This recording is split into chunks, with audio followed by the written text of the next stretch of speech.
if you are here, that means somewhere or the other you want to be successful. You want to get things done and execute things to get results that you desire, and also maybe within the time frame that you're looking for.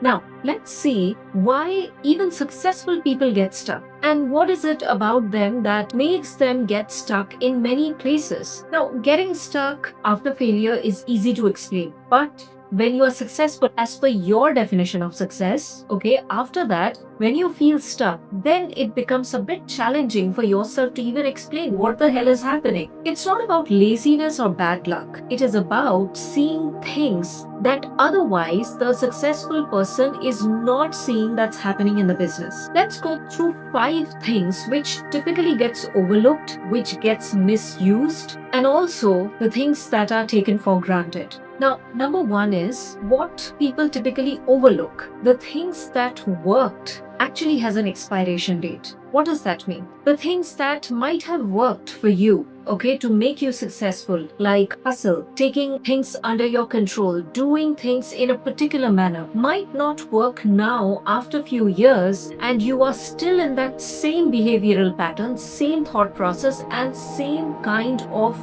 work, strategy that you're creating, or the same routine that actually worked few years back, and now it is not working. Now, nobody warns you this beforehand that, hey, what is working today might not work 5 years or 10 years down the lane. So what happens? You get into a mode where you feel like, okay, this worked previously, this should work right now. So that is something that easily gets overlooked. So what you need to ask yourself from time to time is, what are some of my strengths that actually have become constrained now? Don't ask yourself things like, what am I doing wrong? Because that's too vague. So ask this specific question, which I just said, because when you ask yourself these kind of questions and again write it down, you will exactly see where is the gap area and what can you do about it. The next thing is what people take for granted, and one of the very unspoken aspect of it, which is so much real, is having honest feedback. See, when you are starting off, there are people around you, even within the company, who are very open and okay to come and tell you, hey, you know what, this is going wrong, that is going wrong, or you made this kind of decision. So there is a constant feedback loop,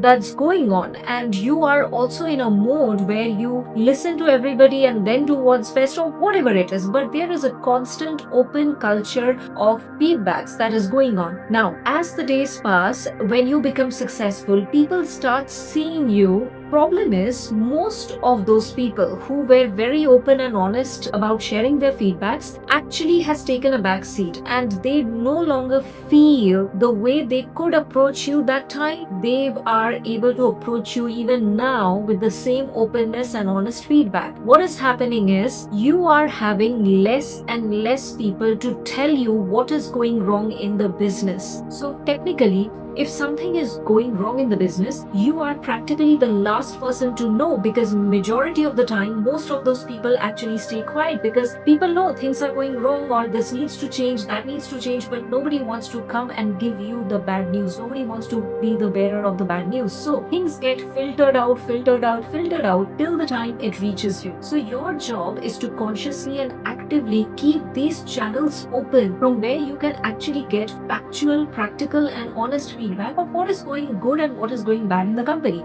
Because if you create an environment where people hesitate to come to you and share what is going on, trust me, it will be too late for you to do anything about the business when it is already, going up and down. So this is something that you will see it all across. Okay. So this is something you need to take very seriously, and these are very intangible, subtle stuffs which you need to look closely and do what's needed. The next thing is what people misuse, and that is most openly it's the time factor. Why? Because let's say when you were starting off, those initial few years, you felt you are so busy. You're working 10, 12, 15, 20 hours a day, and it felt really good. You had that adrenaline rush and so many things were happening. Now, after so many years, that same way of working, the controlling aspect, being present everywhere, every department, looking over everything might not be relevant today. You need to ask yourself where actually I am putting my quality time, where I'm actually getting a quality return of whatever I'm doing right now. Where is 80% of my time being invested? Where is my other 20% of my time being invested? Is it needed for me to run everywhere? Is it needed for me to control everything? What happens is majority of the people think that if I'm not busy, I'm not being productive.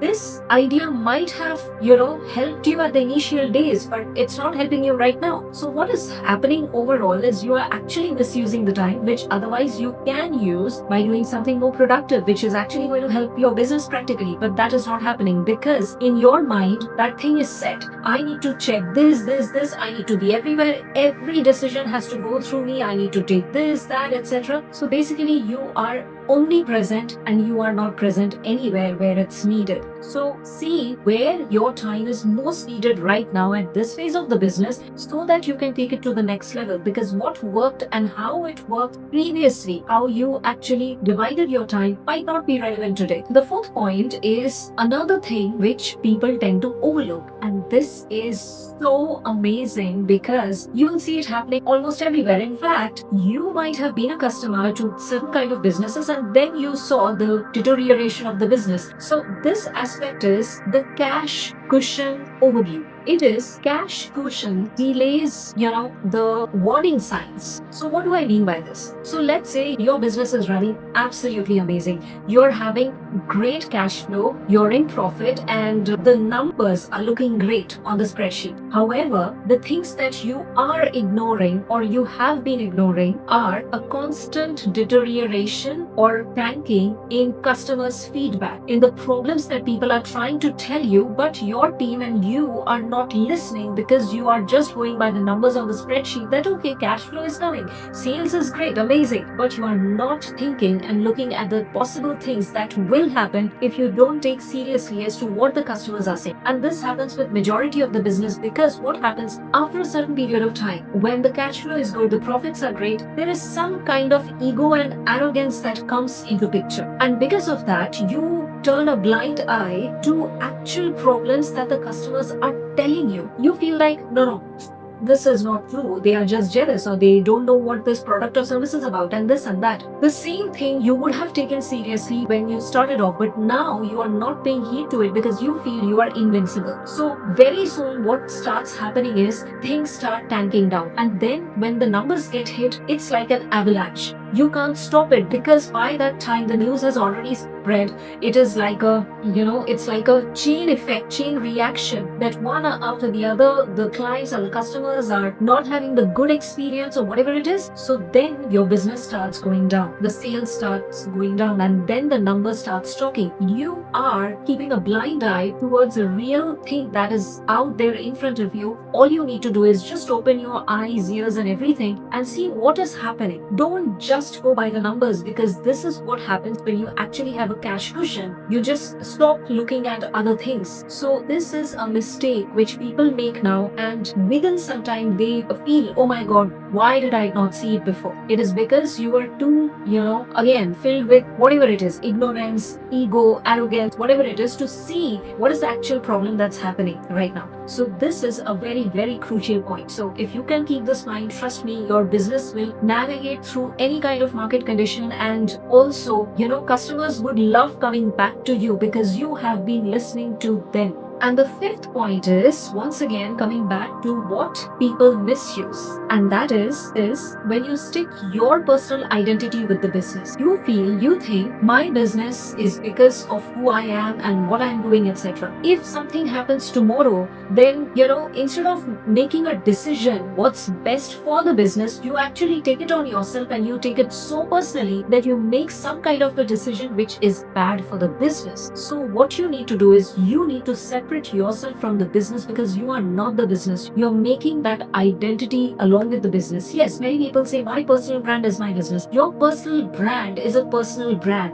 because of which, yes, you can start a lot of businesses or business, but thinking that this is my business and this is me together, that is a wrong notion, because there are a lot of times you might have to take certain decisions in your business which personally you might not like, but then you have to take it because it is good for the business. So you need to stop mixing both these things together and keep it separate and think rationally and practically towards what is feasible for the people working in the business, for the clients, for the, for the problem that you are solving and everything. So this is something you also need to think about. I hope this helps, because what happens is when you are already reaching the point of success, your definition of success, whatever it is, okay, because success is different for different people. So when you are already reaching over there, or you have already reached over there, these are certain things which are never taught anywhere, which are never spoken anywhere, but these things keep on happening, and then people feel, even if I'm successful, why am I getting stuck? Why am I feeling like this? What is the problem? This, that, etc. So if you know somebody who is a business owner who is really successful, share this with them and help them, because sooner or later, one point or the other is starting to,